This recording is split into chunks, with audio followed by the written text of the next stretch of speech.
Hey West students, Mr. Fortson here, the school counselor. So excited that you're coming back to join us again for another counseling class. And I am so excited that you choose to participate in counseling. I think it's really good for your mental health and just being healthy and getting a break from all of your classwork.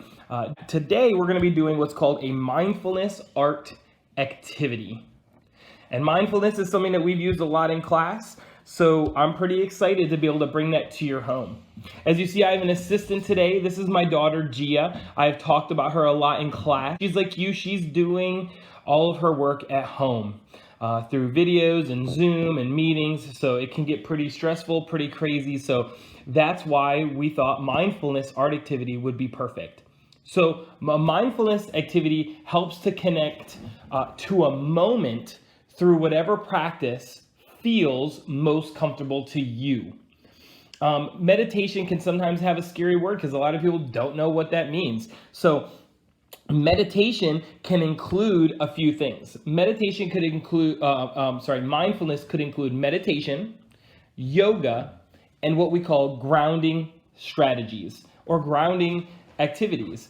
Grounding just means that you're focusing on how you're sitting, what you're holding on to, you're breathing, touching something. So you're kind of trying to get your emotions through your body and into an area so that they can kind of leave your body so you can kind of move on. These are what we sometimes use the word for as coping skills. And coping skills can be really important during a time like this because coping skills can be useful when we're getting frustrated at home.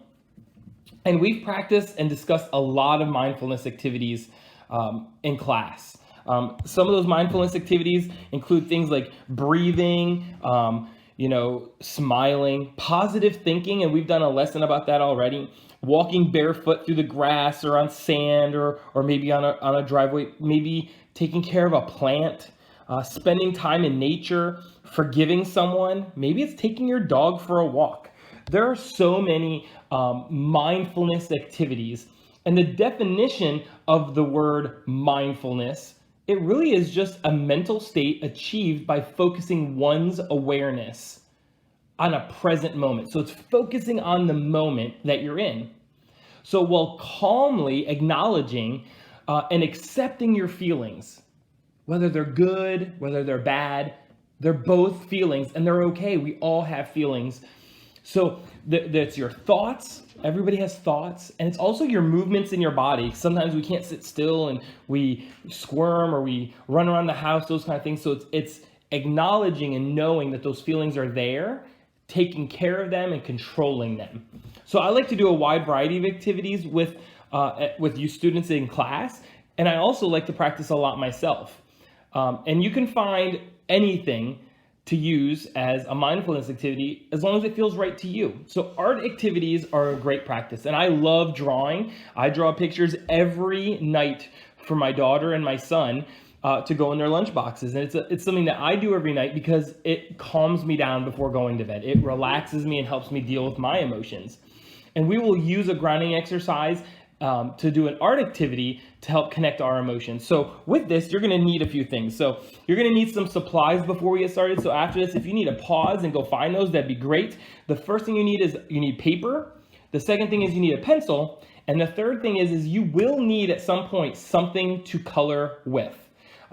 That's a wide variety of things. We have markers, for example. On the example I'm going to show you, I use colored pencils. So anything to just color with. And with that, we're going to get ready to do our grounding activity. I'm going to adjust our camera so you can see our hands because that's what we're going to be using is the paper on the table and using our hands. So give us a second. All right, and we're back. So we're going to get started. The best thing to do is have your paper on a flat surface, have your pencil ready for our activity that we're about to do. So the best option is a table, like I said, and just be comfortable. So here we go. So you're going to place both hands on your paper. With that, what we're going to do is I want you to kind of notice where your hands are pushing on that paper. Put your fingers together. And what I want you to do is I want you to glide your fingers on your paper. Just glide them open and closed. And take a moment to feel that paper below your fingers. How does that paper feel? Cool. It kind of feels cold, doesn't it? If you have construction paper, it might even feel soft and fuzzy because some construction paper is soft and fuzzy. Now slowly open your fingers and leave them in a spot where we can trace. And what we're going to do is we're going to grab our pencils and one at a time we're going to trace our hands.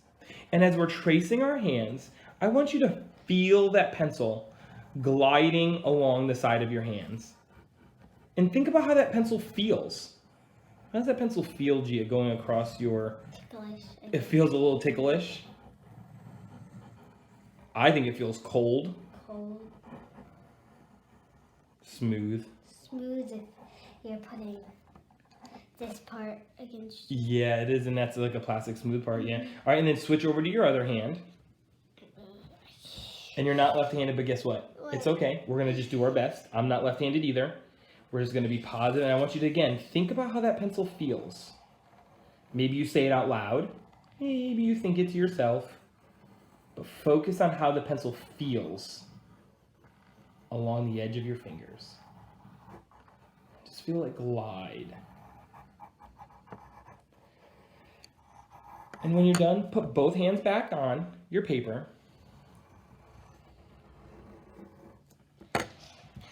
And just kind of feel your hands connect to the surface.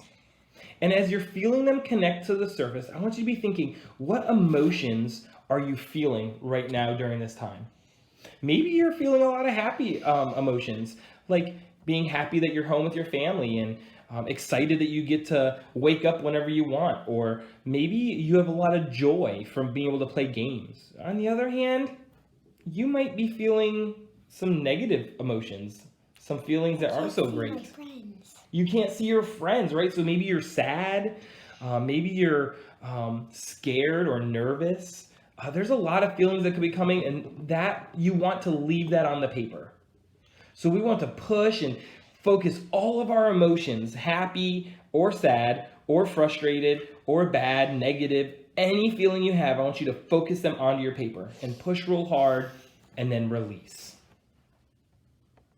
With that, what you can do is we're now going to focus on those words that you were saying.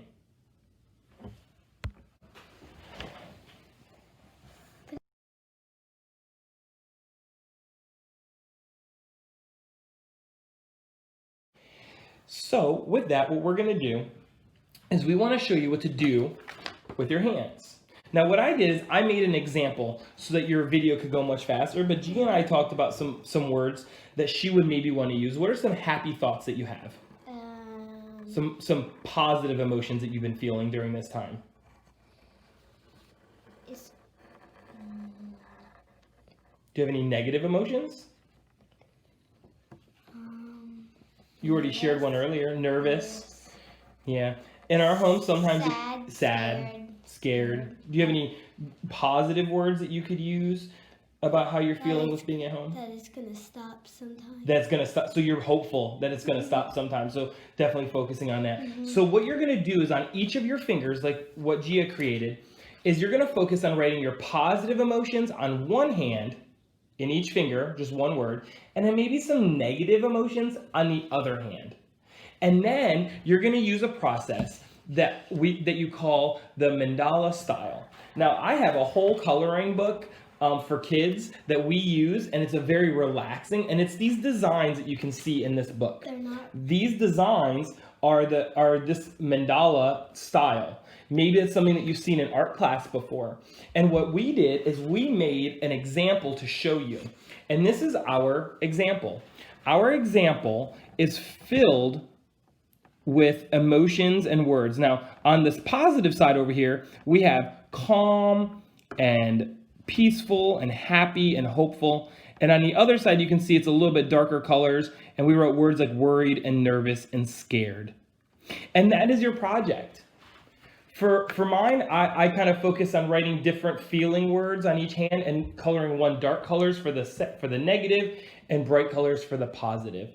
So now that you've connected your feelings to your hands, take a photo, color it. Maybe it takes a couple days. Maybe you just send me a picture of the words. Whatever works for you, because the most important part is to make sure that you're taking care of yourself. And this is just one way to release your emotions. We hope to see you again next week. Excited that you got to meet Gia, and we hope you have fun with the mindfulness art activity. This is Mr. Forreston, and if nobody's told you yet, I love you, the staff loves you, and we miss you.